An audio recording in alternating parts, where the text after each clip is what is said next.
Bismillahirrahmanirrahim. Assalamualaikum warahmatullahi wabarakatuh.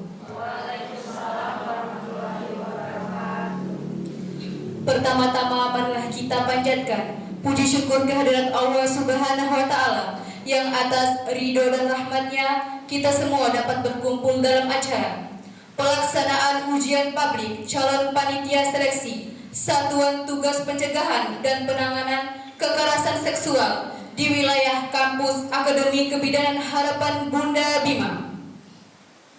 Shalawat serta salam tidak lupa pula kita curahkan kepada Nabi Muhammad SAW, Nabi yang menjadi iman bagi seluruh umat Islam, Nabi yang membawa kita dari zaman jahiliyah menuju zaman Islamiyah. Islam seperti yang kita rasakan pada siang hari ini. Baik, adapun susunan acara yang kita lalui bersama. Acara pertama pembukaan, acara kedua menyanyikan lagu Indonesia Raya, acara ketiga perkenalan panelis, acara keempat sambutan Direktur Akbid Harapan Bunda Bima, acara kelima penyampaian materi oleh panitia seleksi, acara keenam sesi diskusi dan tanya jawab, dan acara terakhir yaitu penutup. Baik, untuk membuka acara ini, marilah kita sama-sama membaca basmalah. Bismillahirrahmanirrahim. Acara kedua menyanyikan lagu Indonesia Raya. Hadirin dimohon untuk berdiri.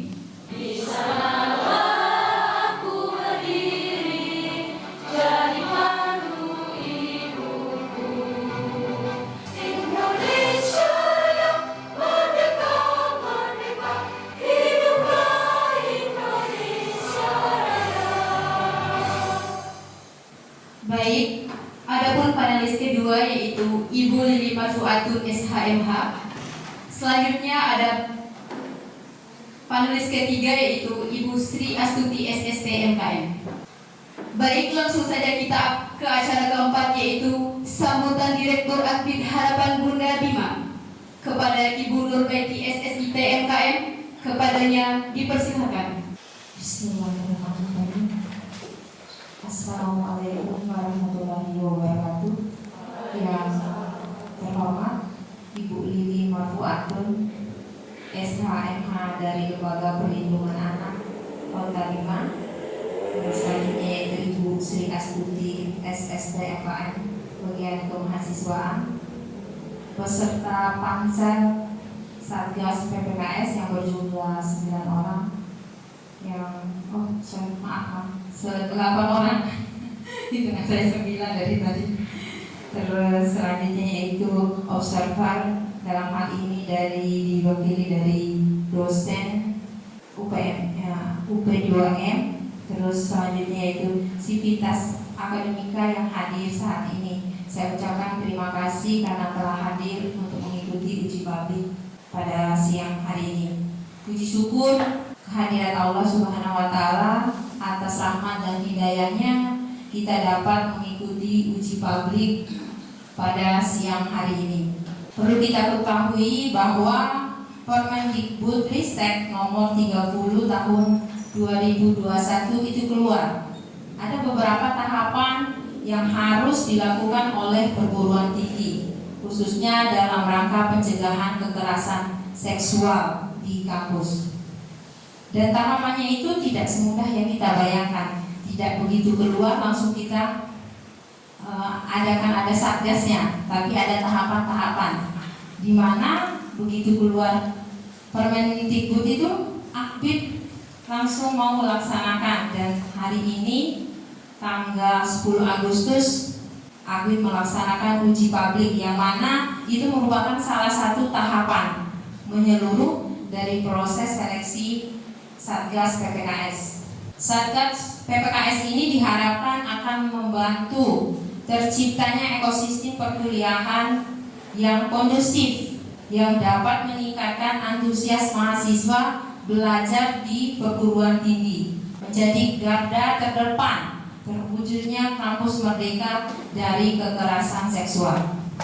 Yang terpilih menjadi Satgas PPKS nanti adalah orang-orang yang penuh tanggung jawab yang besar di dalam pencegahan dan penanganan yang akuntabel secara hukum dan berpihak kepada korban. Besar harapan saya kepada pansel yang nantinya akan lulus bisa memberikan kontribusi dan menentukan satgas yang kompeten, khususnya dalam penanganan kasus kekerasan yang terjadi di Akbid Harapan Bunda Bima, sehingga terciptanya rasa aman, nyaman bagi seluruh sivitas akademika. Melalui program ini juga menumbuhkan tingkat kepercayaan masyarakat kepada lembaga pendidikan, khususnya dalam hal ini yaitu Akbid Harapan Bunda Bima. Mungkin terima kasih dan atas perhatiannya. Semoga ujian publik hari ini berjalan lancar dan sesuai harapan kita semua. Mungkin itu saja sambutan bisa saya berikan. Saya kembalikan ke moderator. Assalamualaikum warahmatullahi wabarakatuh. Selamat siang, salam sejahtera untuk kita semua. Saya akan memperkenalkan diri saya sebagai calon pansel Satgas PPKS Akbid Harapan Bunda Bima. Saya sebagai tim dosen di sini, nama saya Rostina SKM Mkes. Adapun sepak terjang saya di dalam dunia kekerasan seksual, otomatis saya sebagai dosen itu melakukan tridharma perguruan tinggi. Yang pertama kaitannya dengan kekerasan seksual, itu saya mengampu mata kuliah kesehatan reproduksi, di mana di situ ada subtemanya kekerasan seksual.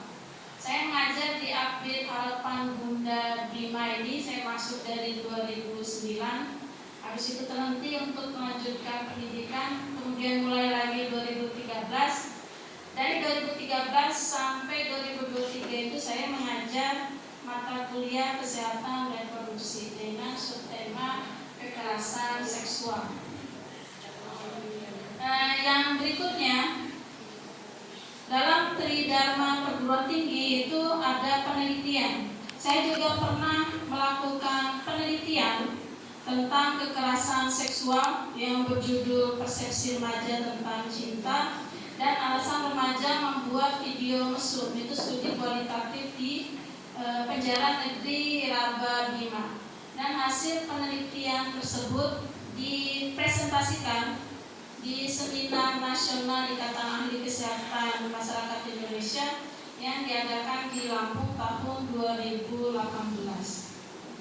Yang berikutnya, saya juga melakukan pengabdian kepada masyarakat.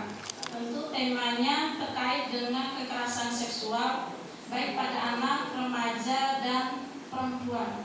Jadi SD, SMP, SMA, insya Allah belum semua, rencananya mau semua, tapi mungkin terhalang kendala waktu. Itu sebagian besar kita sudah melakukan pengabdian masyarakat tentang kekerasan seksual pada anak, remaja, dan perempuan. Saya juga pernah menjadi narasumber seminar kesehatan kekerasan seksual dan diundang sebagai seminar dalam diskusi publik di Kota Bima terkait dengan kekerasan seksual. Berikutnya, mungkin masalah kekerasan seksual ini merupakan masalah yang sangat urgent yang perlu kita selesaikan secara bersama. Jadi, adapun kendala-kendala terkait dengan masalah kekerasan seksual ini sebenarnya kita tidak mengetahui. Sebagian besar itu kita tidak mengetahui kekerasan seksual itu seperti apa. Jadi kekerasan seksual itu yaitu apabila seseorang melakukan perbuatan merendahkan, menghina, mengejek, merobek, dan menyerang tubuh atau fungsi reproduksi seseorang, itu tidak diperkenankan karena itu masuk dalam kekerasan seksual.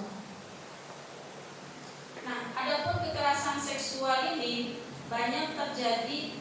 Kekerasan seksual pertama itu terjadi, yang besar itu terjadi di ruang publik. Jadi kekerasan kasus kekerasan seksual angka terbesarnya itu terjadi di transportasi umum, sedangkan kasus kekerasan seksual yang nomor 3 terbesar itu terjadi di lingkup perguruan tinggi. Misalnya, baru-baru ini kan banyak sekali terjadi kasus kekerasan seksual. Kita melihat berita di TV, di media massa. Contohnya kayak kemarin kan di Universitas Pancasila ada kasus kekerasan seksual yang dilakukan oleh dosen terhadap mahasiswa bimbingannya. Terus ada di Universitas Yogyakarta itu mahasiswa merekam sesama mahasiswi yang berada di toilet, dan itu merupakan kasus kekerasan seksual. Jadi harapannya seperti apa?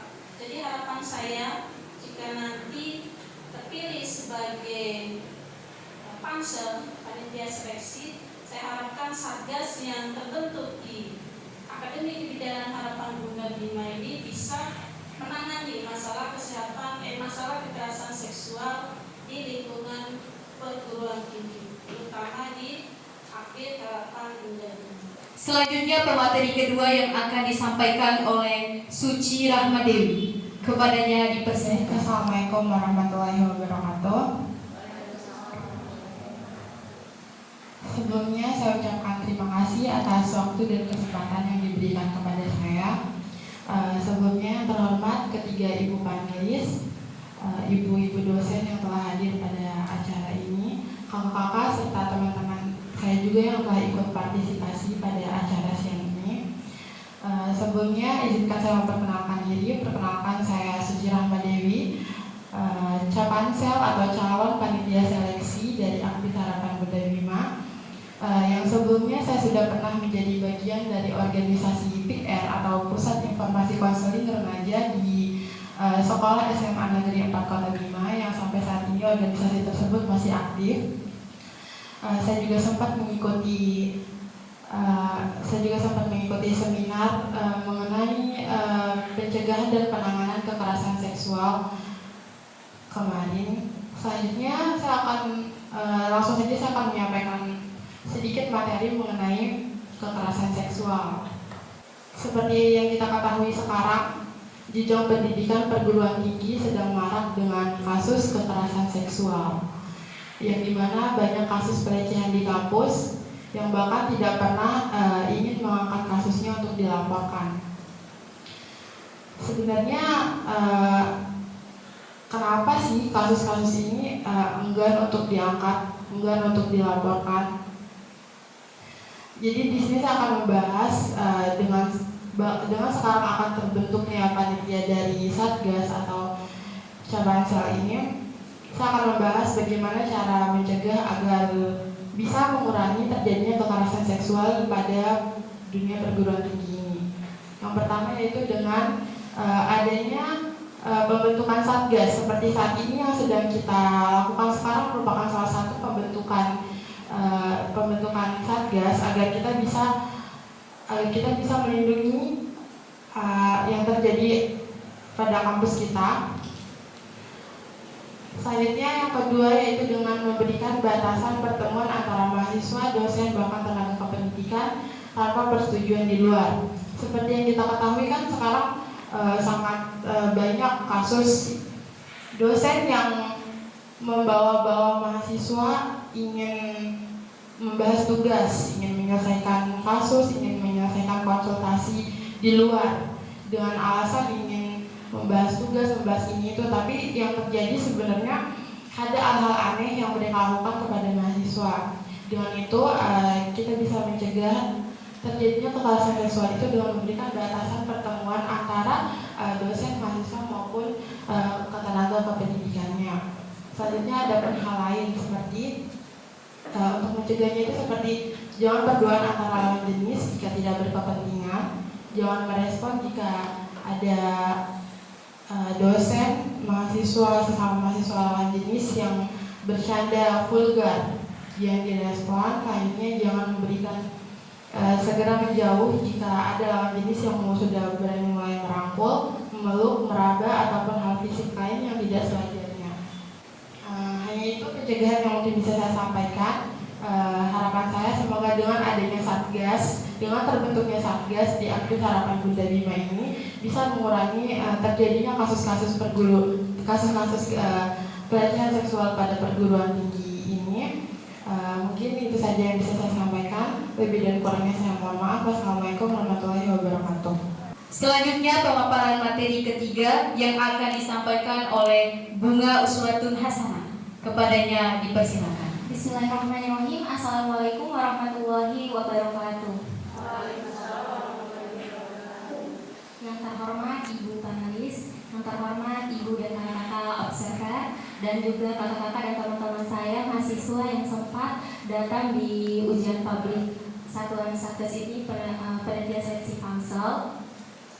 Perkenalkan, nama saya Bunga Uswatun Hasanah. Saya mahasiswa tingkat 2 dari Akademi Kebidanan Harapan Bunda Bima. Adapun pengalaman saya terkait dengan kekerasan seksual adalah saya pernah mengikuti seminar pencegahan penanganan kekerasan seksual. Nah, adapun sedikit materi yang saya sampaikan yaitu apa sih faktor-faktor penyebab terjadinya kekerasan seksual yang ada di lingkungan kampus.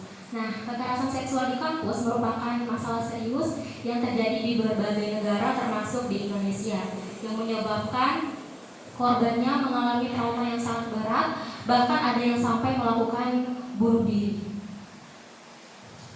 Nah, adapun jenis-jenis dari pelecehan seksual ini yaitu meliputi pelecehan verbal, baik fisik dan non-fisik. Nah, untuk pelecehan verbal meliputi kata-kata kasar atau merendahkan serta memberikan tekanan untuk melakukan hubungan seksual. Dan juga melakukan komentar seksual yang tidak diinginkan. Nah, adapun pelecehan fisik meliputi sentuhan, ciuman, dan yang lebih parahnya lagi adalah melakukan pemerkosaan. Nah, penyebab kekerasan seksual di kampus diantaranya seperti kesenjangan kekuasaan antara si pelaku dengan si korban.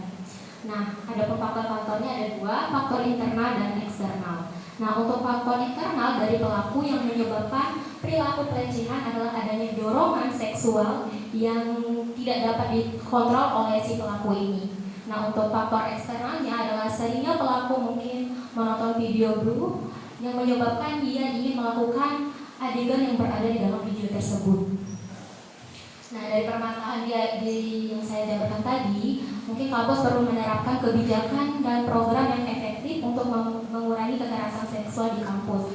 Nah, adapun yang pertama kebijakannya mungkin mensosialisasikan dan edukasi kepada mahasiswa ataupun dosen dan juga warga yang berada di kampus dengan pemahaman kekerasan seksual ini. Yang kedua, menyediakan mekanisme atau layanan paduan untuk si korban ini melapor tentang kekerasan yang berada di lingkungan kampus tersebut. Nah, yang ketiga, menyediakan Satgas PPKS karena Satgas sendiri sudah ada di peraturan Kemendikbud mengenai anggota Satgas, programnya dan juga tugas dan wewenangnya. Nah, untuk itu saya harap stop kekerasan seksual, berani untuk berkata tidak, kemudian juga berani untuk speak up bahwa memang kalau ada kekerasan seksual yang ada di sivitas akademik dan lingkungan kampus. Dan juga berani untuk melaporkan jika ada teman kita atau adik tingkat kita, kakak tingkat kita yang terkena atau korban kekerasan seksual. Lebih kurangnya saya mohon maaf. Wassalamualaikum warahmatullahi wabarakatuh. Selanjutnya pemaparan materi keempat yang akan disampaikan oleh Jamharia Salma. Kepadanya dipersilakan. Bismillahirrahmanirrahim. Assalamualaikum warahmatullahi wabarakatuh. Baik, sebelumnya saya ucapkan terima kasih kepada moderator yang telah memberikan waktu kepada saya untuk menyampaikan sedikit materi pada hari ini. Yang terhormat para 3 panelis kita di depan, serta para observer, para capansel, dan singkatnya para hadirin yang berbahagia pada hari ini. Oke, jadi sebelumnya saya perkenalkan diri dulu mungkin. Perkenalkan, saya Zamharira Salma. Saya mahasiswa tingkat 2 dari Akademi Kebidanan Harapan Bunda Bima. Di sini saya sebagai calon panitia seleksi Satgas PPKS. Oke, jadi mungkin sebelum itu saya jelaskan dulu latar belakang saya sedikit yang ada kaitannya terkait kekerasan seksual. Yang pertama, saya kebetulan dari Manado Kota Bima, saya jebolan dari PIKR juga, dimana PIKR Genik mungkin para penulis kita juga lebih tahu, PIKR-nya masih aktif sampai sekarang, mengharumkan nama kota sampai ke provinsi, sampai ke nasional. Kemudian juga saya jebolan dari IKM, kebetulan kemarin sempat kampanye kekerasan seksual itu kami melalui video edukasi, video pendek. Videonya bisa ditonton di sosial medianya IKM. Oke, selanjutnya juga saya sempat mengikuti seminar PPKS untuk pencegahan dan penanganan kekerasan seksual di wilayah kampus. Oke, seperti yang kita ketahui bersama bahwasannya kekerasan seksual ini merupakan satu hal yang sangat vital ya, yang sudah tidak bisa kita tutupi lagi faktanya bahwa sangat banyak terjadi di lingkungan perguruan tinggi, di mana survei membuktikan dilakukan survei pada 76 lembaga pendidikan, di mana 75%-nya itu mengakui bahwasannya di lingkungan pendidikannya itu terdapat kekerasan seksual, yang dimana dari 75% tersebut 27%-nya itu merupakan wilayah perguruan tinggi. Nah, sebenarnya indikator dari kekerasan itu kan adalah paksaan, yang dimana paksaan itu merupakan penyalahgunaan kekuasaan atau cara untuk mengendalikan orang lain untuk melakukan sesuatu yang bertentangan dengan keinginannya. Nah, paksaan ini kan juga seperti yang kita ketahui, dia bertentangan tentunya dengan profil pelajar Pancasila yang terkait dengan akhlak kepada sesama ya. Nah, yang dimana paksaan dalam ranah kekerasan seksual ini dia bisa melibatkan kekuatan fisik, kemudian tindakan yang mengintimidasi dan mengancam, atau dapat juga menggunakan obat-obatan terlarang atau alkohol untuk melakukan aksinya. Nah, sebenarnya paksaan ini ada beberapa jenisnya. Yang pertama itu dapat melakukan tekanan berulang kali, di mana apabila korban telah mengatakan tidak, tetapi pelaku terus mengintimidasi, terus melakukan tekanan untuk memberikan tekanan yang berkelanjutan, kemudian untuk membuat seseorang merasa tidak berdaya, merasa bersalah, kemudian memberikan ancaman, memanipulasi serta merasionalisasi kekerasan seksual yang dilakukan. Sebenarnya kekerasan seksual atau kejadian kekerasan seksual ini kan merupakan gunung es, di mana yang terlihat mungkin sedikit, tapi jika kita gali lebih dalam lagi itu sebenarnya masih banyak yang tidak dilaporkan. Mungkin kita semua bertanya-tanya, mengapa sih banyak kejadian tetapi yang dilaporkan, yang ditangani hanya sedikit? Nah, hal ini sebenarnya kembali lagi kepada korbannya. Jadi ada studi pada tahun 2020 itu oleh Judicial Research Society itu mengatakan bahwa sebagian besar korban itu tidak melaporkan karena ada yang 33,5% itu karena faktor takut, kemudian karena malu itu 29,5%, karena tidak tahu harus melapor kemana itu 35%, serta karena merasa bersalah akan kejadian tersebut itu sekitar 8,5%. Sebenarnya ada salah satu istilah dalam hukum itu ada innocent until proven guilty, yang menurut saya itu tidak cocok apabila dijadikan sebagai aturan di dalam kekerasan seksual, karena kan kalau innocent until proven guilty tadi mengatakan bahwa proses hukum itu tidak bisa dijalankan apabila tidak terdapat bukti atau saksi. Tetapi kekerasan seksual ini kan dia kebanyakan tidak bisa langsung dibuktikan dengan bukti nyata yang ada atau dengan saksi yang bisa langsung kita buktikan. Jadi mungkin di situ juga mengarah sehingga korban tidak mau melaporkan kejadian kekerasan seksual yang dialaminya. Nah, dari sini sebenarnya itulah mengapa menurut saya Satgas PPKS ini sangat diperlukan, di mana apabila saya lolos nantinya menjadi panitia seleksi, saya akan berusaha untuk melantik dan memilih satuan tugas yang tentunya saya anggap dapat menindaklanjuti apabila ada kekerasan seksual yang terjadi di wilayah kampus, terutama kampus saya sendiri. Jadi harapan kedepannya semoga tidak hanya di kampus ini saja, semoga di Kota Bima, di Indonesia dan lebih luasnya dunia, kekerasan seksual yang menjadi gunung es ini bisa lebih dibongkar lah aktivitasnya. Jadi sedikit demi sedikit mungkin kita dapat menekan bahkan menghilangkan kejadian kekerasan seksual. Mungkin ya lebih dan kurangnya segitu saja dari saya. Assalamualaikum warahmatullahi wabarakatuh. Selanjutnya pemateri kelima yang akan disampaikan oleh Bapak Hairul Rahman SE. Namun kembali saya mengingatkan bahwa alokasi waktu yang saya berikan hanya 3 menit saja bagi setiap pemateri. Mungkin kepada Bapak Hairul Rahman SE kepadanya dipersilakan. Bismillahirrahmanirrahim. Assalamualaikum warahmatullahi wabarakatuh. Yang saya hormati ibu-ibu panelis, perkenalkan nama saya Hairul Rahman Fardiansyah. Saya sebagai tenaga kependidikan, administrasi umum dan kepegawaian. Pada siang hari ini saya akan menyampaikan beberapa hal yang berkaitan dengan kekerasan seksual. Kekerasan seksual ini sebenarnya itu tindakan yang melibatkan penyalahgunaan kekuatan atau paksaan yang untuk memaksa seseorang melakukan tindakan seksual atau non seksual yang tidak diinginkan. Jadi intinya seperti itu. Kekerasan seksual itu terjadi di berbagai tempat, termasuk di lingkungan kampus. Ini merupakan pelanggaran serius yang terhadap hak-hak individu dan dapat menyebabkan dampak psikologis, emosional, dan fisik yang berat bagi korban. Diperlukan upaya untuk mencegah kekerasan seksual ini, ya, untuk mendukung korban dan menegakkan keadilan bagi para pelaku. Untuk itu kita perlu mengetahui beberapa bentuk dan prinsip utama kekerasan seksual itu sendiri. Bentuk-bentuk kekerasan seksual itu sendiri, yang pertama mungkin seperti pelecehan seksual yang sifatnya seperti verbal, fisik, atau visual. Mungkin yang verbal itu seperti komentar, pernyataan, atau yang pernyataan seksual yang tidak diinginkan oleh korban. Fisik adalah sentuhan atau cubitan atau tindakan atau fisik yang tidak disetujui.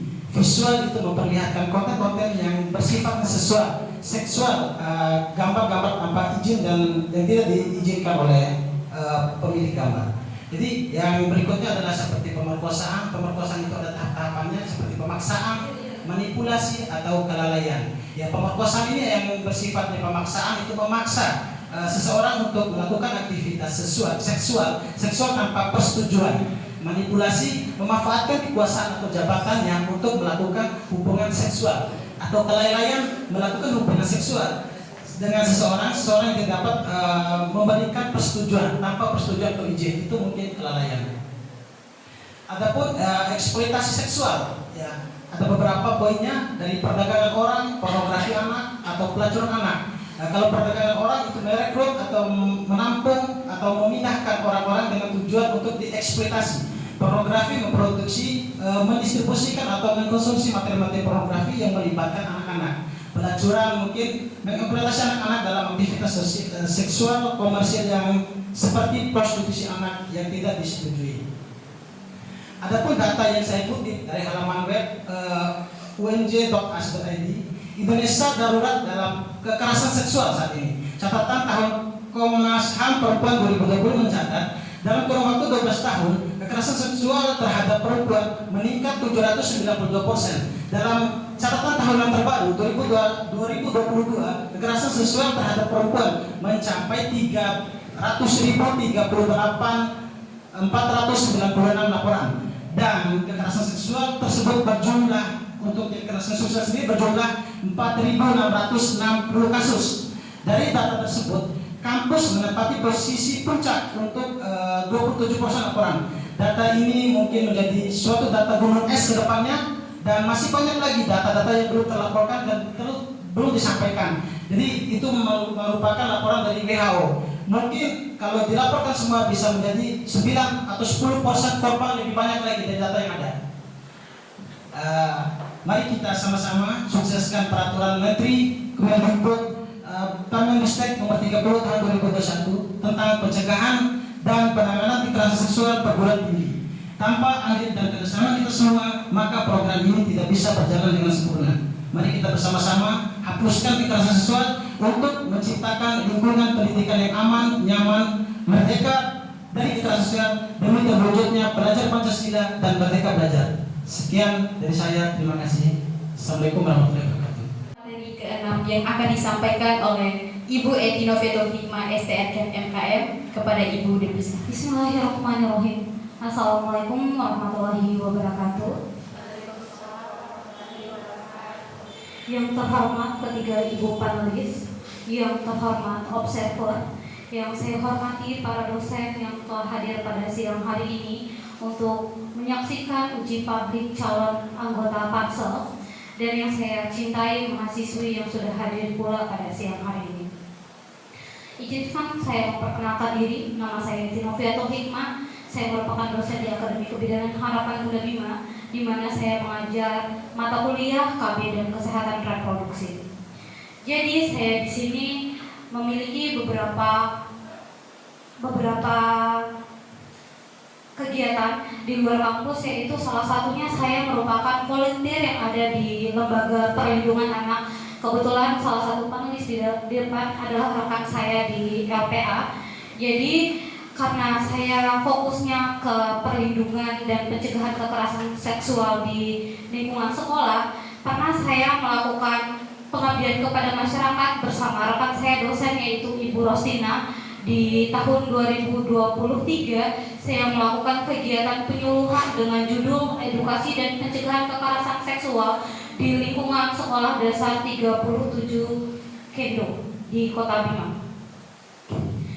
Adapun alasan yang saya mengangkat tentang edukasi dan pencegahan kekerasan seksual di lingkungan SD, dari data yang saya dapat di Kepala UPT PPA Kota Bima, bahwa kasus kekerasan kepada anak dan perempuan tahun 2022 itu terjadi 38 kasus, dan pada tahun 2023 itu terjadi 39 kasus.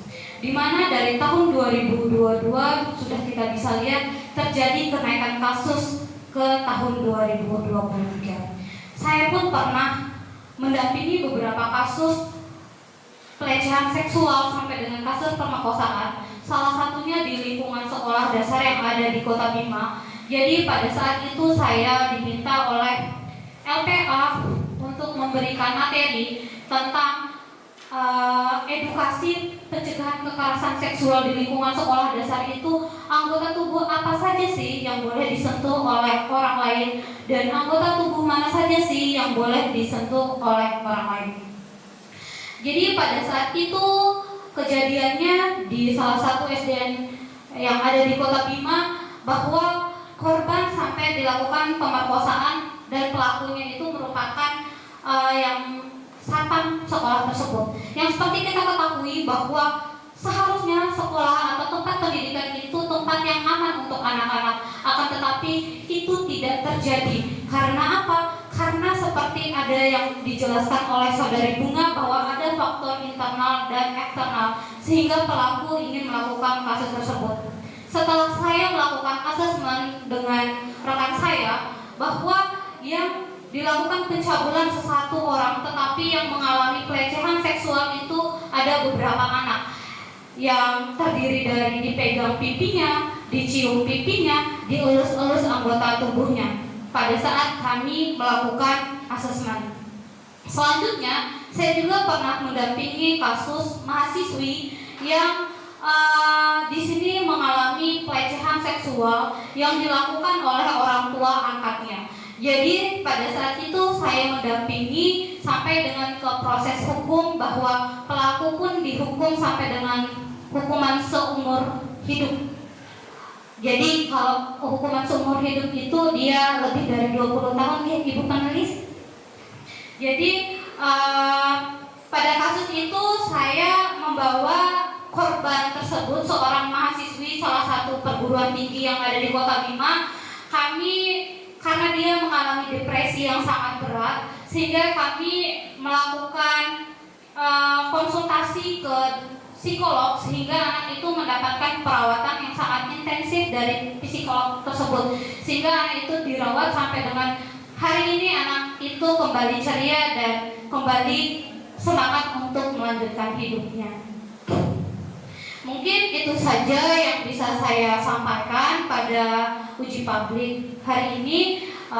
Saya ucapkan terima kasih, lebih dan kurangnya saya mohon maaf. Wabillahi taufiq wal hidayah. Wassalamualaikum warahmatullahi wabarakatuh. Selanjutnya pemaparan materi ke-7 yang akan disampaikan oleh Saudari Sri Nur Hidayati. Kepadanya dipersilakan. Baik, assalamualaikum warahmatullahi wabarakatuh. Selamat siang semuanya. Yang terhormat Ibu panelis serta teman-temanku sekalian yang telah sempat berpartisipasi pada kegiatan uji publik pada siang hari ini. Langsung saja saya ingin perkenalkan diri. Perkenalkan, nama saya Sri Nur Hidayati selaku mahasiswi Akbid Harapan Bunda Bima. Nah, saya langsung saja menjabarkan pengalaman saya terkait kasus kekerasan seksual. Pengalaman saya terkait kasus kekerasan seksual masih sebatas menjadi listener bagi teman saya yang mengalami kekerasan seksual. Nah, saya juga mempelajari modul tentang pencegahan dan penanganan kekerasan seksual dari Dikti. Terkait isu kekerasan seksual yang saat ini terjadi, kasus kekerasan seksual di Indonesia terus berkembang setiap tahunnya. dari data yang dicatat oleh Kementerian Pemberdayaan Perempuan dan Perlindungan Anak, terjadinya peningkatan jumlah perempuan yang menjadi korban kekerasan di Indonesia adalah sekitar 15,2% di tahun 2022 dibandingkan dengan tahun sebelumnya. Nah, sebenarnya peningkatan laporan kekerasan seksual adalah berita sedih bagi kita semua, terutama untuk kalangan masyarakat. Namun hal tersebut juga merupakan berita baik. Kenapa? Karena dengan meningkatnya kasus kekerasan seksual, maka menunjukkan adanya social awareness atau kesadaran masyarakat untuk melaporkan kasus kekerasan seksual itu sendiri. Karena ketika terdapat laporan, maka terdapat penanganan yang tepat untuk si korban dan juga penegakan keadilan atau sanksi untuk pelaku tersebut. Nah, untuk menangani sebuah kasus kekerasan seksual, tentu saja kita harus memahami alur dari penanganan itu sendiri dan beberapa tahapan alur yang harus kita lakukan jika terdapat kasus kekerasan seksual. Yang pertama yaitu tahapan penerimaan laporan. Nah, pada tahapan penerimaan laporan ini, baik korban maupun saksi pelapor dapat melaporkannya melalui telepon, pesan singkat elektronik, atau surat elektronik, atau laman resmi milik perguruan tinggi itu sendiri. Tahapan yang kedua yaitu tahapan pemeriksaan. Nah, pada tahapan pemeriksaan, satuan tugas melakukan pemeriksaan atas laporan kekerasan seksual. Nah, pemeriksaan bertujuan untuk mengumpulkan keterangan atau dokumen yang terkait dengan laporan kekerasan seksual itu sendiri. Nah, yang ketiga yaitu penyusunan kesimpulan dan rekomendasi. Tahap penyusunan kesimpulan dan rekomendasi untuk penanganan. Kesimpulan memuat pernyataan terbukti atau tidak terbukti adanya kasus kekerasan seksual. Tahap keempat yaitu tahap pemulihan. Satuan tugas memfasilitasi pemulihan terhadap korban. Nah, bentuk fasilitasi pemulihan korban ada beberapa poin. Yang pertama yaitu pelaksanaan pemulihan korban selama jangka waktu yang sudah ditetapkan oleh pemimpin perguruan tinggi. Yang kedua yaitu kerjasama dengan pihak terkait dalam pemulihan korban. Dan yang ketiga yaitu pemberitahuan ke pihak terkait di perguruan tinggi. Yang kelima yaitu pencegahan keberulangan, di mana pencegahan keberulangan ini berarti kampus atau institusi mengambil langkah-langkah konkret untuk mencegah terjadinya insiden kekerasan yang berulang di lingkungan kampus. Demikian pemaparan yang dapat saya sampaikan. Dapat kita simpulkan bahwa di sini kita bisa melihat bahwa nama baik suatu kampus tidak dilihat dari nol kasus yang terjadi pada kampus tersebut, melainkan bagaimana cara kampus tersebut menanggapi atau menyikapi suatu kasus yang terjadi pada lingkungan tersebut. Demikian yang dapat saya sampaikan. Wabillahi taufiq wal hidayah. Wassalamualaikum warahmatullahi wabarakatuh. Akhir yang akan disampaikan oleh Ibu Nur Islameti RKEP MKM kepada Ibu dipersilakan. Bismillahirrahmanirrahim. Assalamualaikum warahmatullahi wabarakatuh.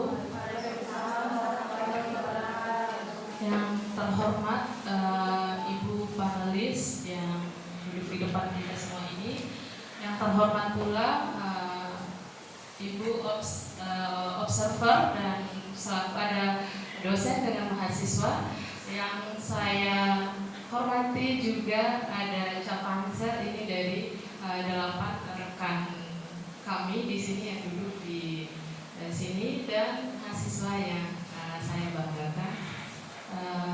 Terima kasih atas kesempatan yang diberikan kepada saya. Izinkan saya perkenalkan diri. Di sini nama saya Nur Islamiyati.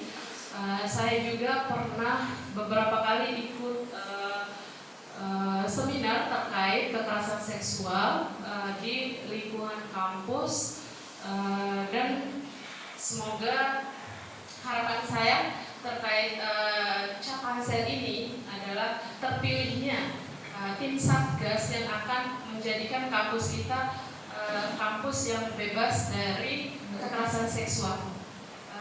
Di sini langsung saja saya akan memberikan kasus terkait kekerasan yang ada di lingkungan kampus. Yang pertama ini kasus kekerasan terhadap salah satu oknum dosen yang dilakukan oleh oknum dosen kepada mahasiswa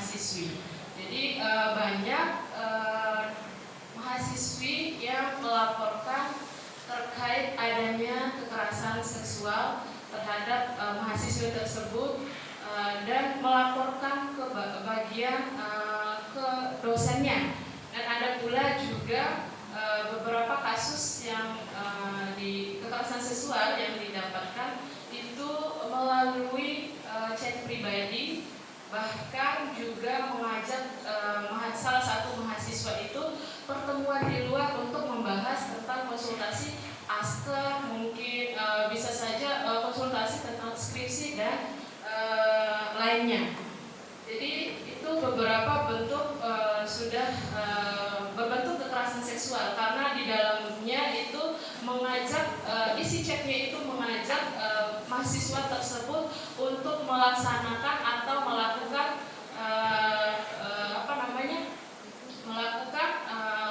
konsultasi di luar jam kerja kampus. Nah, bisa saja isi chatnya itu udah melebihi batas di situ.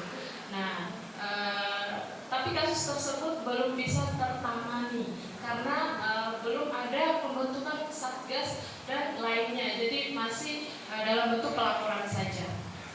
Begitu juga ada kasus-kasus yang lain terkait laporan dari mahasiswa. Nah, harapan saya di sini karena satgas ini sangat luar biasa untuk perguruan tinggi. Jadi tadi sudah dijelaskan sama rekan-rekan mulai dari pemateri pertama sampai pemateri ke-7 itu udah luar biasa materinya.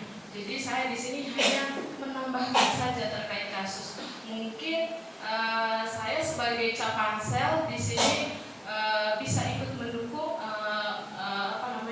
tim satgas dan bisa juga terpilih jadi Capansel hari ini. Jadi intinya adalah kekerasan adalah keterpaksaan. Nah, kegiatan apapun yang mengandung paksa itu adalah bentuk kekerasan. Kekerasan terjadi karena tidak adanya persetujuan. Nah, terus kita berantas kekerasan seksual di lingkungan kampus. Merdeka itu ada jika kita bebas dari kekerasan seksual. Mungkin itu saja yang bisa saya sampaikan. Semoga saya juga bisa terpilih jadi salah satu pansel yang diujikan hari ini. Terima kasih. Assalamualaikum warahmatullahi wabarakatuh. Selanjutnya acara ke-6 yaitu sesi diskusi dan tanya jawab. Dalam hal ini saya memberikan waktu dan kesempatan kepada Direktur Akbid Harapan Bunda Bima, kepada Ibu Nurbaiti SIT MKM, kepada Ibu dipersilakan. Untuk sesi pertama saya duluan ya. Tadi sudah kita sama-sama melihat ya dari calon panelis kita mempresentasikan tentang kekerasan seksual luar biasa. Saya ucapkan terima kasih, selamat, juga sudah sampai tahap uji publik. Karena sebenarnya sebelum sampai ke uji publik, ke-8 orang ini sudah melewati tahap-tahapannya sebelumnya. Ada yang jatuh bangun sudah lulus di tahap tersebut, akhirnya tes kembali, akhirnya sampai lulus di tahap ini. Namun di tahap ini pun masih diuji juga ternyata. Dan masih membuat para panitia seleksi calon panitia ini masih susah untuk tidur dan makan. Sebenarnya bukan itu masalahnya, karena kita mungkin masuknya masih ke publik gitu ya. Oh, kita disorot gitu. Jadi kayak artis, jadi serasa bagaimana ya, tampil cantik tidak ganteng gak gitu. Sebenarnya kalau sesuai materi sih sudah pada menguasai. Cuman tetap saja saya ingin lebih memperdalam sebelum adanya nanti pemilihan satgas. Otomatis panitia seleksi otomatis harus lebih menguasai pengetahuan tentang kekerasan seksual itu apa, sehingga nanti orang yang ditunjuk sebagai satgas itu memang berkompeten, sehingga kekerasan seksual terutama yang ada di Akbid Harapan Bunda Bina, Akbid Harapan Bunda Bima itu memang minim terjadi, kalau bisa tidak ada sama sekali. Itu harapan saya. Jadi ada beberapa pertanyaan tidak banyak, hanya sedikit. mungkin bisa bikin deg-degan, bisa juga bikin plong, tergantung ya. Pertanyaannya mudah tapi sulit untuk dijawab mungkin. Jadi yang pertama, pertanyaan dari saya itu, apa yang memotivasi calon panitia seleksi untuk ikut menjadi atau ikut mendaftar sebagai panitia seleksi Satgas PPKS? Karena kan kita harus punya tujuan, motivasi apa sih? Masa kita mau daftar aja, mau jadi calon tapi kita nggak tahu itu kita mau arah kemana. Mungkin saya pengen tahu dulu sedikit cerita yang memotivasi kenapa ingin menjadi panitia seleksi. Assalamualaikum warahmatullahi wabarakatuh. Baik, sebelumnya saya ucapkan terima kasih kepada Ibu panelis yang telah memberikan kesempatan kepada saya untuk menjawab pertanyaan tadi terkait dengan motivasi apa yang mendorong kami, terutama saya pribadi, mengikuti seleksi Capansel ini. Betul. Langsung saja saya akan menjawab dari pengalaman pribadi saya, Ibu. Tadi saya sudah menjelaskan bahwa saya memiliki pengalaman terkait dengan kekerasan seksual, yaitu sebagai listener bagi teman atau sahabat saya yang merupakan korban dari kasus pelecehan seksual tersebut. Nah, dari situ saya, walaupun saya bukan korbannya, tapi saya dapat melihat, di situ saya bisa melihat dan merasakan bagaimana trauma itu masih sangat membekas di pikiran sahabat saya dan sangat mempengaruhi kehidupan dia selanjutnya. Dan dari situ saya terdorong dan langsung berpikir apa yang saya lakukan biar pokoknya kejadian itu tidak berulang lagi di orang-orang sekitar saya. Makanya dengan adanya Satgas ini saya sangat bersyukur. Di situ saya melihat, oh ini jalan saya, di mana saya sebelumnya berpikir apakah saya bisa melindungi orang-orang terdekat saya ke depannya gitu. Jadi saya bersyukur sekali dengan adanya Satgas. Saya sangat-sangat terdorong dan sangat berterima kasih sehingga saya bisa menjadi salah satu calon pansel. Dan jika saya terpilih nanti, saya akan menyeleksi calon Satgas yang kompeten sehingga di lingkungan kampus kita ini terbebas dari yang namanya kasus kekerasan seksual. Dan semoga dengan dipilihnya kami menjadi pansel ataupun Satgas nanti, lingkungan kampus kita ini menjadi rumah bagi kita semua, baik dari mahasiswa, dosen maupun sivitas akademis lainnya. Mungkin itu saja yang dapat saya sampaikan. Lebih dan kurangnya saya mohon maaf. Wabillahi taufiq wal hidayah. Wassalamualaikum warahmatullahi wabarakatuh. Pertanyaan berikutnya mungkin sudah di luar situ, ini lebih ke kasus. Jadi gini, kasusnya ini antara dosen. Jadi ada dosen senior, dalam hal ini dosen senior itu adalah cowok, pria. Karena kalau cewek jarang saya mendengar cewek itu mengganggu, itu cowok ya. Jadi cowok, jadi dalam hal ini cowok, dosen seniornya, masuklah dosen muda, baru masuk, terus cantik, bening gitu, baru masuk. Jadi si dosen senior ini dia bukan menggoda, tapi hanya berkata kepada dosen muda ini, dia mengatakan begini, saya sangat suka suara kamu. Suara kamu seperti bintang film seksi. Nah, kalau dia berkata seperti itu, kira-kira itu masuk dalam kategori pelecehan seksual atau tidak? Menurut calon pansel. Bismillahirrahmanirrahim. Di sini saya akan mencoba menjawab pertanyaan dari panelis. Tadi yang ditanyakan adalah kasus ya yang terkait dengan bagaimana seorang dosen yang sudah senior bukan menggoda ya, tapi mengeluarkan kata-kata yang itu adalah jenis kekerasan dan bentuk kekerasan seksual.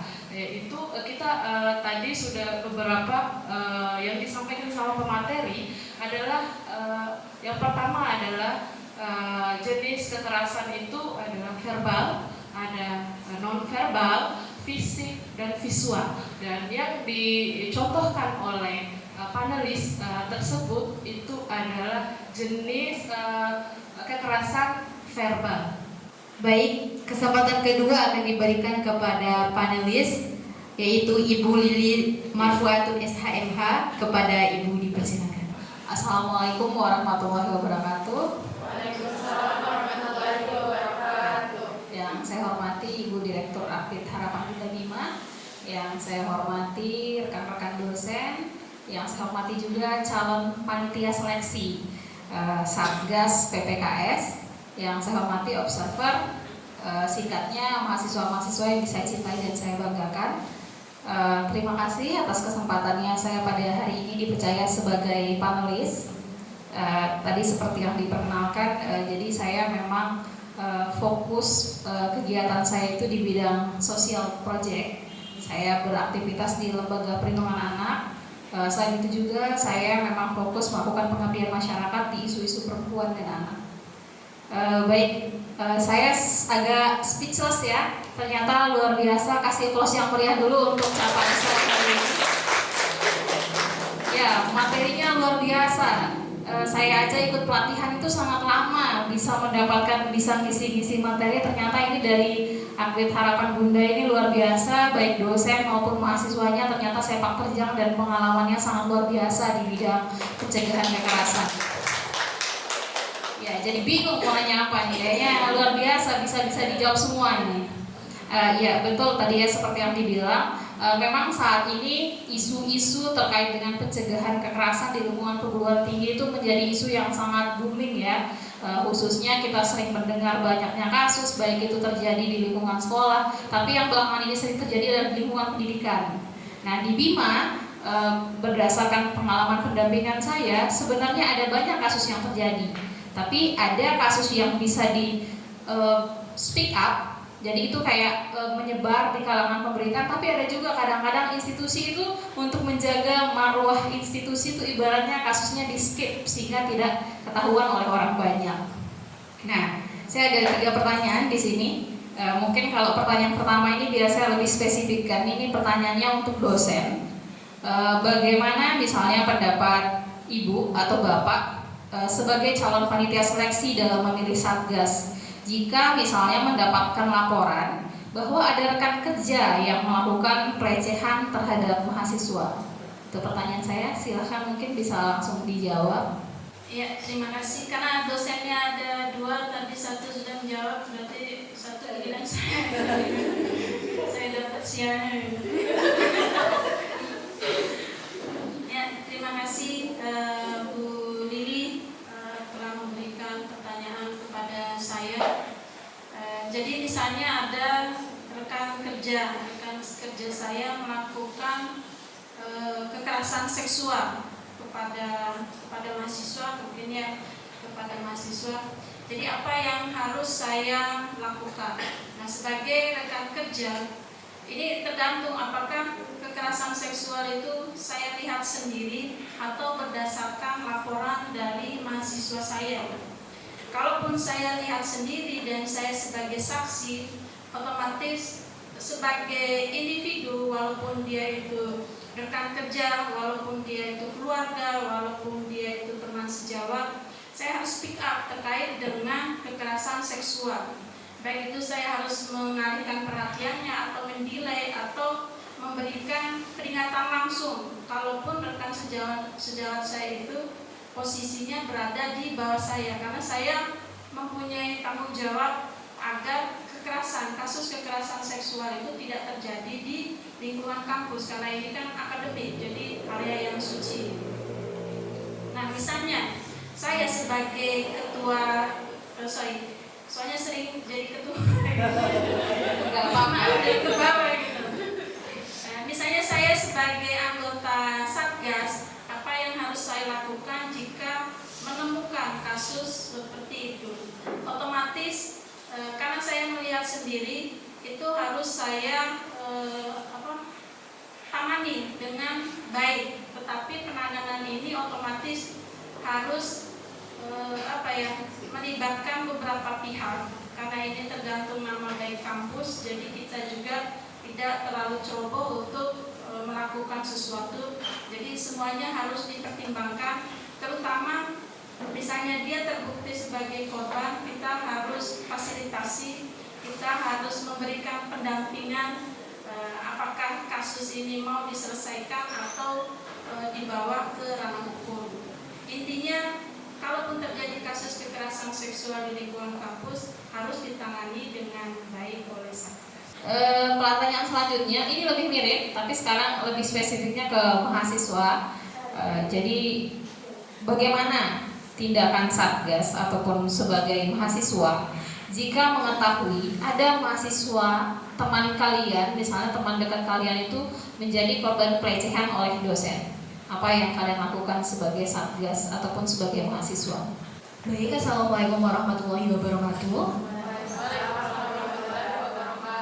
Baik, mohon izin, perkenalkan saya Zamanina Salma, mohon izin untuk menjawab pertanyaan dari panelis kedua. Baik, jadi yang saya tangkap dari pertanyaannya tadi, bagaimana sikap kita sebagai Satgas apabila terpilih nanti untuk menangani kejadian kekerasan seksual yang terjadi antara mahasiswa dan dosen. Jadi betul sekali, kekerasan seksual itu bisa terjadi pada siapa saja, di mana saja dan kapan saja. Di mana di sini pada kasus ini polarisasinya adalah antara dosen dan juga mahasiswa. Jadi sebagai Satgas, tentunya Satgas kan sebuah lembaga yang independen, yang dimana lembaga ini tentu saja punya SOP sendiri. Nah, jadi sebagai Satgas, cara saya untuk menangani hal ini adalah dengan melakukan SOP yang dimana dalam pedoman Satgas itu ada 5 alur penanganan yang harus kita jalankan, yang dimana sebelum itu saat kita menerima pelaporan kasus, yang pertama yang harus kita lakukan adalah memberikan pendampingan kepada korban. Sebelum itu kita harus meminta persetujuan dulu dengan memberikan inform consent, tentunya bagaimana kita tanyakan kepada si korban apakah kasusnya mau ditindaklanjuti, apa ingin berakhir secara damai atau bagaimana. Kemudian tentunya kita berikan perlindungan kepada si korban.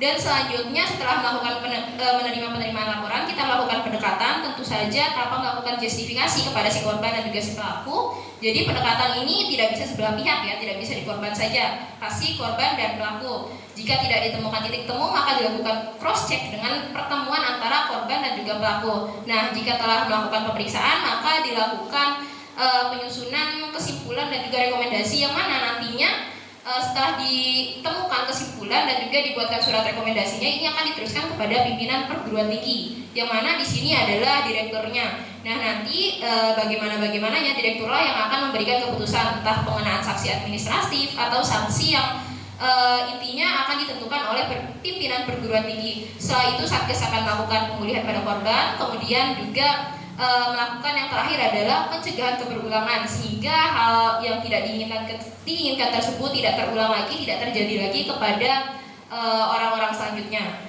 Sekian dari saya. Wassalamualaikum warahmatullahi wabarakatuh. Waalaikumsalam. Oke, kalau udah bicara SOP itu udah kayak langsung penanganan gitu ya. Oke. Baik, pertanyaan terakhir dari saya sebelum nanti saya menanggapi kembali. Ini bisa untuk dosen maupun mahasiswa. Jadi ini kan adalah sebuah proses ya, dari tadi sudah dikatakan oleh Bu Direktur sudah melewati fase-fase dan tahapan sampai dengan sekarang tahap uji publik. Nah, persiapan apa yang dilakukan oleh calon panitia seleksi untuk membentuk Satgas PPKS agar terciptanya Satgas PPKS yang berkompeten seperti yang diharapkan oleh Ibu Direktur tadi, sehingga apakah ada poin-poin penting atau ada kriteria-kriteria pemilihan khusus untuk memilih anggota Satgas. Jadi ibaratnya kita tidak salah memilih anggota Satgas. Jangan sampai nanti justru yang jadi Satgasnya ternyata merupakan pelaku. Nah, itu ya betul, itu khawatir juga itu kalau kayak gitu. Ya, kira-kira silakan. Assalamualaikum warahmatullahi wabarakatuh. Baiklah, saya akan mencoba menjawab pertanyaan dari Ibu panelis. Syarat apa aja sih atau poin apa yang paling penting untuk kalau saya terpilih menjadi pansel untuk membentuk tim Satgas? Di mana syarat yang pertama yang pastinya tidak pernah terbukti melakukan kekerasan seksual. Jadi kalau ada salah satu satgas atau dosen yang ingin menjadi anggota satgas, tapi dia pernah melakukan kasus ataupun pernah ada kasus tentang pelecehan seksual, itu langsung gugur. Jadi dia tidak bisa menjadi tim satgas. Pada saat itu juga saya akan gugurkan. Terus yang kedua, itu tidak pernah terbukti dijatuhi hukuman pidana dengan ancaman 5 tahun atau lebih. Terus yang ketiga, itu tidak pernah atau tidak sedang menjalani hukuman disiplin pegawai. Contohnya ada dalam kekerasan seksual itu kan ada hukumannya itu ada ringan, ada sedang, dan ada berat. Kalau ringan itu baru saja diberikan surat peringatan, kalau sedang itu diskorsing, kalau yang berat itu sampai dengan ke pemecatan. Jadi kalau salah satu satgas ya, atau calon satgas yang ingin mendaftar ke saya, kalau dia memiliki riwayat pernah melakukan kekerasan seksual, mau dia dari tingkatan ringan, sedang, berat, itu langsung tidak saya loloskan. Lanjut, selanjutnya itu pernah mendampingi korban kekerasan seksual. Jadi kalau orang yang pernah mendampingi kekerasan seksual tuh biasanya, contohnya saya pernah mendampingi kasus kekerasan seksual. Jadi dia itu lebih tahu bagaimana menempatkan dirinya dalam menerima laporan dari korban tersebut.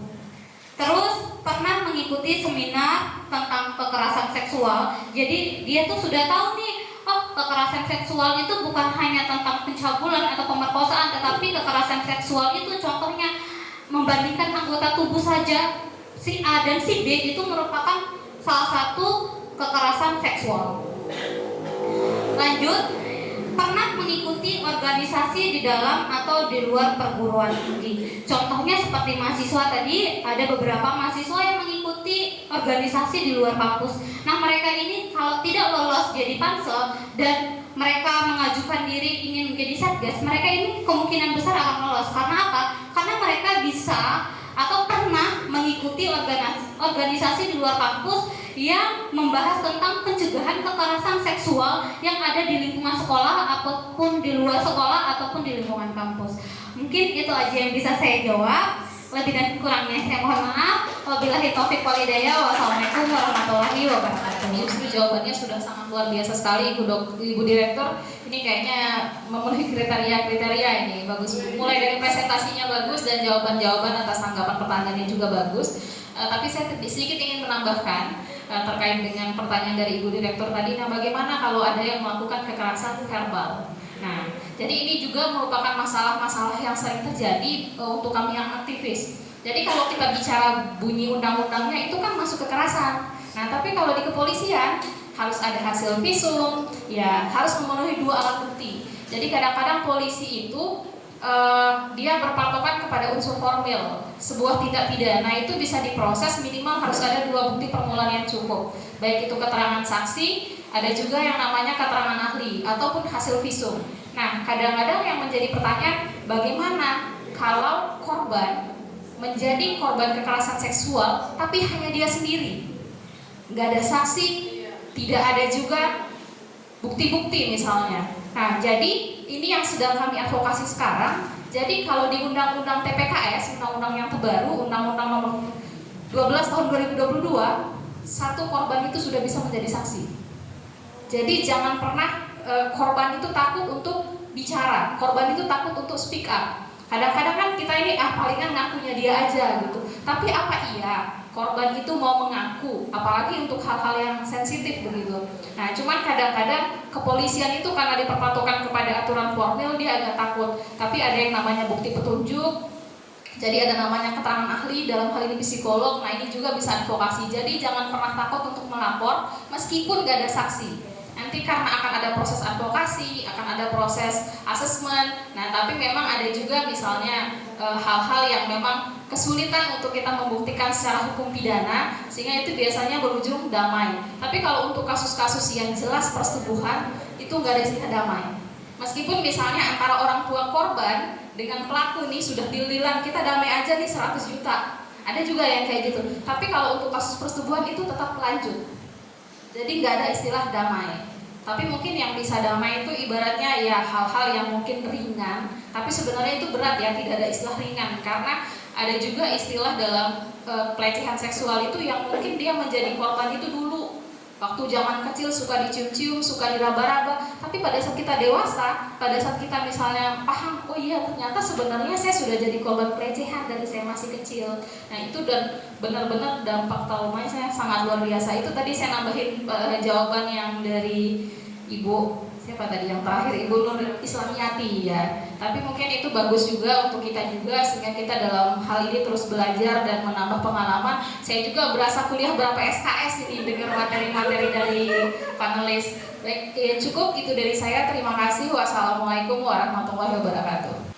Ya, bismillahirrahmanirrahim. Assalamualaikum warahmatullahi wabarakatuh. Waalaikumsalam warahmatullahi wabarakatuh.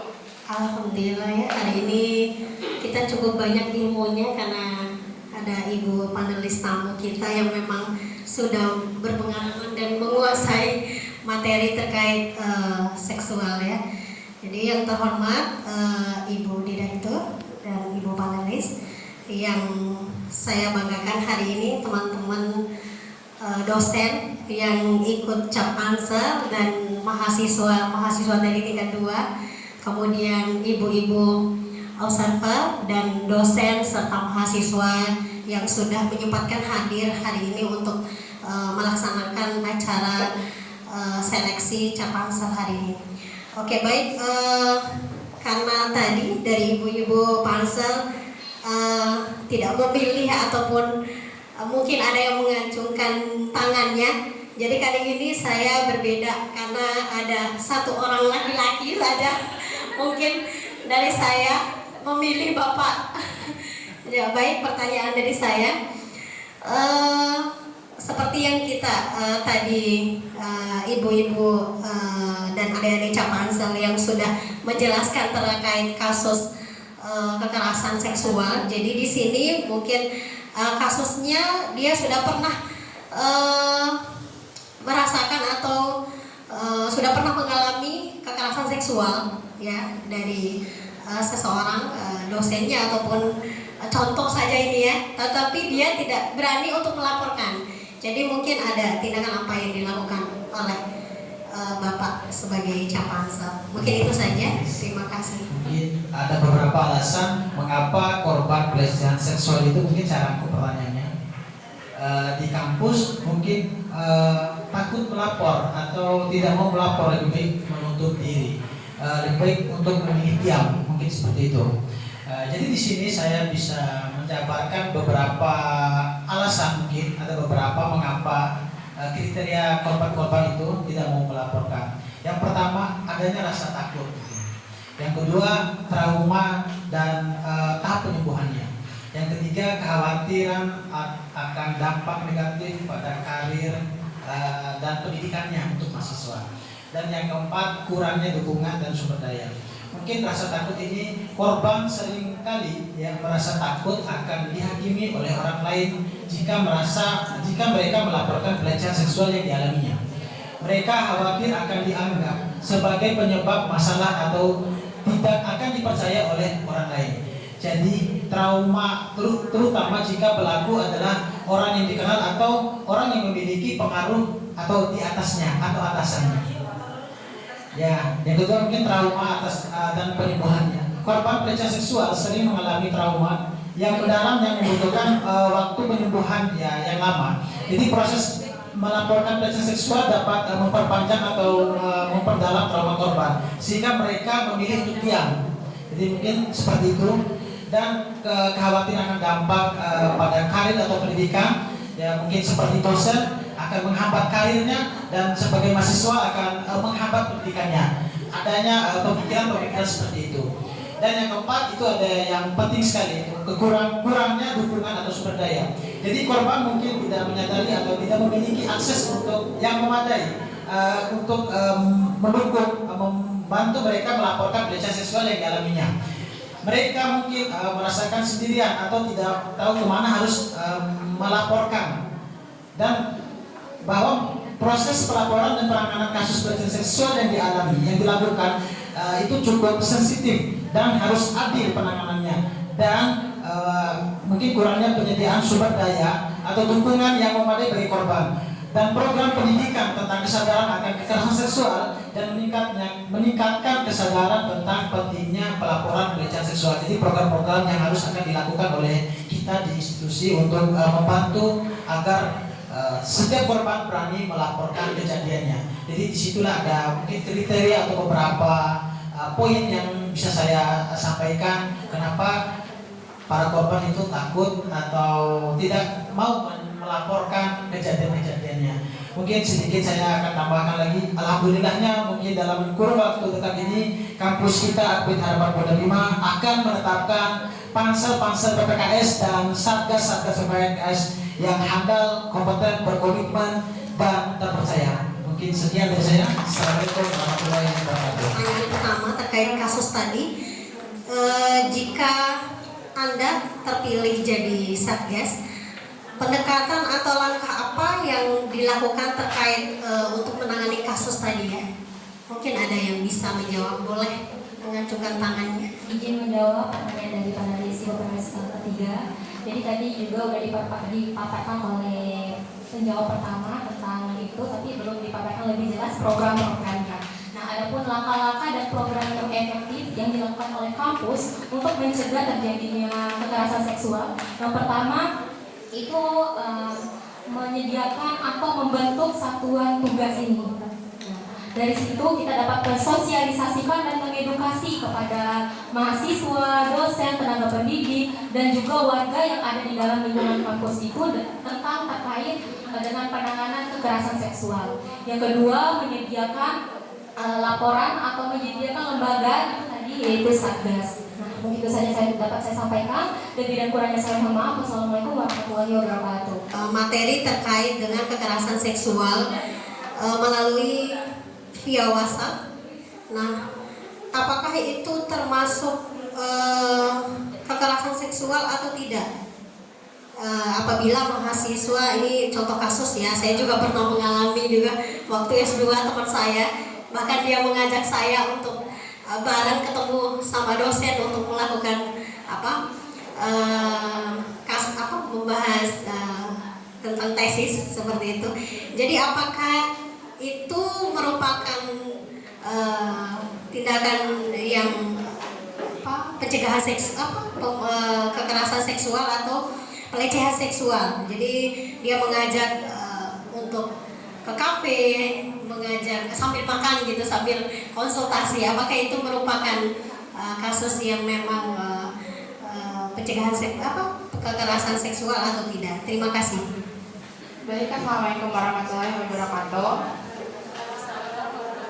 Izinkan saya untuk menjawab pertanyaan dari Ibu panelis, yang dimana bunyi pertanyaannya itu jika ada dosen yang mengajak mahasiswanya untuk berkonsultasi di luar jam kampus atau jam perkuliahan seperti di kafe atau di tempat lain, apakah itu termasuk kekerasan seksual atau pelecehan seksual? Saya sedikit ingin menjawab. Sebenarnya tergantung dosennya ini benar-benar mengajak mahasiswa tersebut untuk konsultasi atau ia akan melakukan hal-hal aneh yang negatif kepada mahasiswa tersebut saat mereka bertemu. Jadi jika mereka benar-benar berkonsultasi layaknya seperti dosen dan mahasiswa, itu bisa dibilang tidak terjadi kekerasan seksual atau pelecehan seksual. Namun jika dosen melakukan hal-hal negatif kepada mahasiswa yang ia ajak, itu bisa dibilang bentuk dari pelecehan seksual. Mungkin itu saja yang bisa saya jawab. Lebih dan kurangnya saya mohon maaf. Wassalamualaikum warahmatullahi wabarakatuh. Ya, saya serahkan kembali ke moderator. Terima kasih. Assalamualaikum warahmatullahi wabarakatuh. Baik, terima kasih kepada Ibu panelis dan juga seluruh calon panitia seleksi. Sebelum memasuki acara terakhir, yang perlu diketahui oleh seluruh calon panitia seleksi bahwa untuk hasil akhirnya akan didiskusikan oleh bagian panelis terlebih dahulu dan akan diumumkan melalui SK di hari berikutnya. Baik, untuk hadirin semua, tibalah kita di penghujung acara, yaitu acara penutup. Untuk menutup acara ini, marilah kita sama-sama membaca hamdalah. Alhamdulillahirrahmanirrahim. Billahi taufiq wal hidayah. Wassalamualaikum warahmatullahi wabarakatuh.